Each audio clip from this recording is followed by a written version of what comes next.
Hello everyone, I'm Kathy George. I am a senior general studies student and I have two concentrations which are in political science and marketing.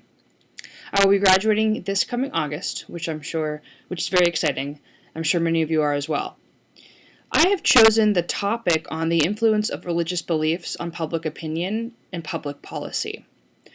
My topic isn't going to be a straightforward research report. It's going to be an analytical report stemming from using a IBM SPS program, which is an analytical system that allows you to input data and then see a correlation between those two, which I will get into further explanation as I go on this presentation.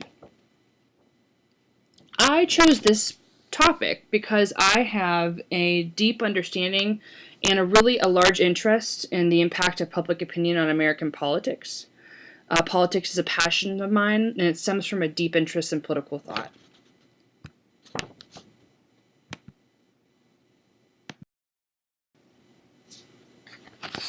Now, first and foremost, I'd like to identify the purpose of this project. Now, the purpose of my project is to have a research project to determine the influence of public opinion on public policy. I want to identify the clear relationship between public opinion and its influence on policy. The purpose is to gauge the religious climate of the YSU campus. Now, the research questions of whether or not religious beliefs influences an individual's political beliefs is an extremely important question. When understanding public opinion, an individual's ideology is a strong way to gauge the political attitude of an individual. Now, why would we want to understand the political attitude of an individual? In doing so, voting patterns can be determined, as well as how likely an individual is to support a certain candidate or agenda. Now, this is used in a lot of campaigning, also tracking and getting an agenda forward in order to get a campaign candidate elected, or a certain agenda that's going to be on the House floor, or a bill that's going to be hopefully passed by public opinion. In order to fully understand public opinion, researchers must look at many different influences on the individual. Religious ideology is extremely influential, and by conducting this research with questions clearly identifying religious affiliation and religious attitudes of the respondent and family dynamics, a clear picture can be drawn of the effects of religious beliefs on public opinion. The next issue I would like to touch upon is what and how am I going to obtain this research? Now, my interest in the impact of public opinion on American politics stems from a deep interest in political thought, as I identified earlier. I have completed many courses throughout my academic career that will aid in the manner in which I conduct my research for this research project. Classes such as public management, political thought, public policy, public budgeting, American identity, and above all, American public opinion have provided a thorough foundation in order to research the issues of public opinion and its relationship to public policy. I have conducted thorough research under the instruction of Youngstown State University political science professor Dr. Porter. The manner of this research was done with the use of the program that I touched upon earlier, IBM SPSS. IBM SPSS is a widely used program for statistical analysis in social science. IBM SPSS is also used for market researchers, health researchers, survey companies, government education researchers, marketing organizations, data miners, and many others as well. In fact, the original SPSS manual, which is dated from 1970, has been described as one of sociology's most influential books for allowing ordinary researchers to do their own statistical analysis.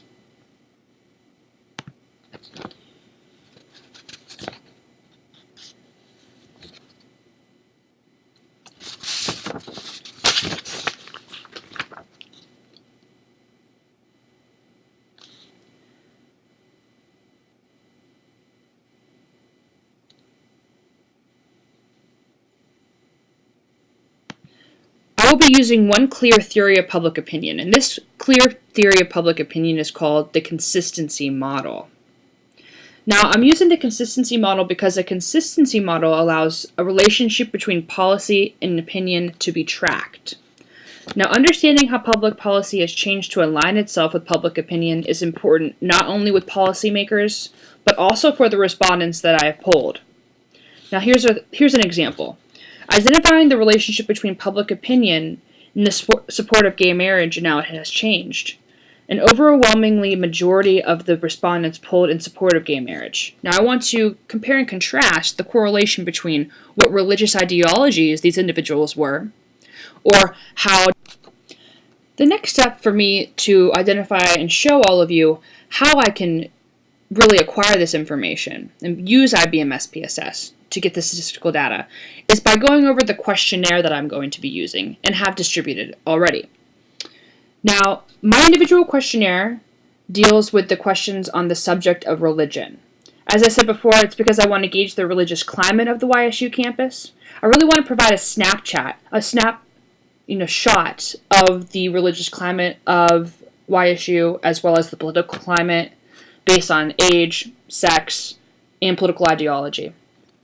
The first individual question asked the religious belief of the respondent. The second individual question asked for the religious belief of the respondent's mother. The third individual question asked for the religious belief of the respondent's father. Now, this is because I want to gauge the religious similarities and discrepancies between the respondents and their parental religious beliefs, meaning, does the respondent identify with the same religious belief as their parents, or do they differ? Do they identify with only one parent's religious beliefs? Now, the fourth individual question asks how religious the respondent considers themselves. I want to compare and contrast how religious certain individuals of different religious beliefs consider themselves. I also want to compare and contrast the religiousness of a respondent and if it coincides with their political ideology, or how they respond to social questions such as gay marriage. The fifth individual question asks how often the respondent attends a religious service. Now, how I'm going to be able to compare and contrast this religious beliefs with their political ideology is because there's other questions within my survey that ask, for example, do you approve or disapprove of the way Barack Obama is handling his job as a president? I also asked what political affiliation an individual has, going from strongly Democratic, leaning Democratic, consistently independent, leaning Republican, so on and so forth, all the way to usually Republican. I also asked for the age and years of the respondent and the sex of the respondent. Now, I'm not only doing individual questionnaires to just YSU students. I've also put together quite a bit of data and gathered data from national banks of information that coincide with these same questions. I've gathered this from databases such as the Pew Research and Gallup polling. Another area I like to touch upon and go over with you guys in order to show how I can fully provide a real snapshot of the YSU climate is the variables that I'm going to be using and implementing in my research. Now, we're going to be dealing with independent variables as well as dependent variables. Variables are the concepts that are operationalized and measured in a sample of data. Independent variables are variables that stand alone and aren't changed by the other variables that I'm going to be trying to measure. Dependent variables are variables that depend on other factors. Now, I'll just go through a few of these. Age is identified as an independent variable because age is unchanging, and I will be testing if the independent variable of age influences the dependent variable of party ID and the respondent's religious beliefs. Another example is sex is identified as an independent variable because I will be analyzing how the independent variable of sex influences the dependent variables such as party ID and respondents' religious beliefs, and so on and so forth. Finally, I'd just like to give you all a few examples of how I'll be utilizing IBM SPSS and really giving you a visual representation of the data that I have gathered from the YSU population as well as the national population. First example is a really easy visual representation of the YSU data that I've collected. Somehow, someway, luckily, 50% of my data was male and 50% of my data was female. So I'm going to have a very great snapshot of what the YSU campus believes when it comes to sex in comparison to the other beliefs that I'm going to be coinciding information with. In comparison, I also give you the bar graph from the national results. Now, from the national results that I have gathered from Pew Research and Gallup polling, 55.59% of those polled were female, as you see in the green. In the blue, 44.41% were male. Now, this is just a wonderful visual representation of how IBM SPSS really puts all of these little numbers into this beautiful program that puts out this visual data that we can all know and understand. One more graph, and then we'll be out of here. I wanted to go into a little bit more great detail, kind of showing a correlation between two variables, not just one singular, such as male or female. Now, I have put the two variables into the SPSS program and put this visual data showing you male and female versus religious belief. So the sex of the respondent versus the religious belief. Now, this bar graph is a bivariate bar graph, meaning it identifies the correlation between two variables. So when you have two variables in SPSS analytical data set, you would be using a bivariate bar graph or a bivariate pie graph because you have two variables. This bar graph identifies that the majority of Christian identifying respondents were male. Only female correspondents identified with Buddhism, spiritual, or Hinduism, and the majority of respondents identifying with the variable none were female.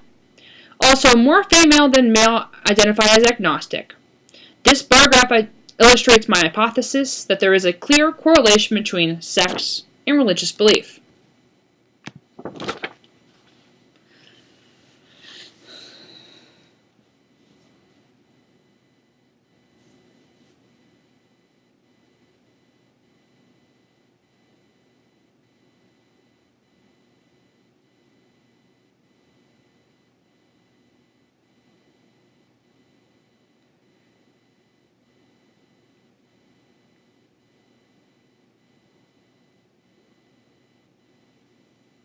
Thank you all so much for listening and watching my